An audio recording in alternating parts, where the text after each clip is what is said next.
Hello বন্ধুরা, সবাইকে জানাই শুভ সরস্বতী পুজো। এটা সরস্বতী পুজোর রাত্রিবেলা, মানে তার আগের দিন আমি সব সবজিগুলো কেটে রাখছি, কারণ ভোরবেলা উঠে আমাদের ধান সেদ্ধ আছে। তার জন্যে বলি এখন রান্নার জোগাড়টা করে রাখি। কালকে হবে খিচুড়ি, আলু ভাজা, আর আর কিছু বেশি কিছু করব না। এখানে মটরশুঁটি ছাড়িয়ে নিচ্ছি।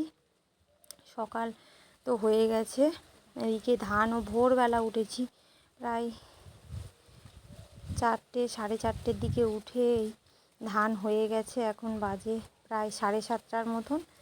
এদিকে সব কিছু ধান টান দেওয়াও হয়ে গেছে। দিয়ে আমি স্নান সেরে নিয়ে এদিকে উনুন ধরিয়ে দিয়েছি। ছেলেকে নিয়ে স্কুলে যেতে হবে, আর ছেলে এদিকে বায়না করছে। আমি ভাবলাম যাব না, বলছে মা তুমি না গেলে আমি যাব না, আমার ভালো লাগেনি। তারপরে এদিকে খিচুড়ি করে নিয়েছি, আলু ভাজা সব কিছু একদম সব রেডি করে রেখে আমি আর আমার ছেলে রেডি হয়ে বেরিয়ে পড়েছি।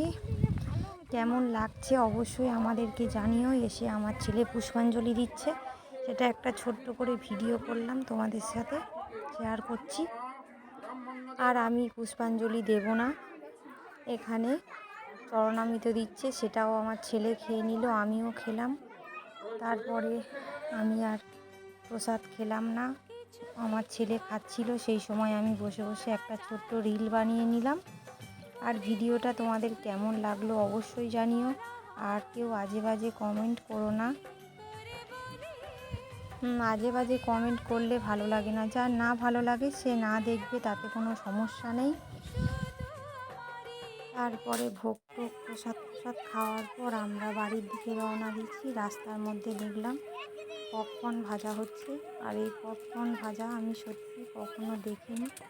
কি সুন্দর দেখো, সব পপকর্নগুলো ভেজে হাঁড়ির মধ্যে থেকে পড়ছে, সেটা তাই ছোট্ট করে তোমাদের ভিডিও করে নিয়ে শেয়ার করছি। কারা আগে এইরকম পপকর্ন ভাজা দেখেছো অবশ্যই জানিও কমেন্ট করে।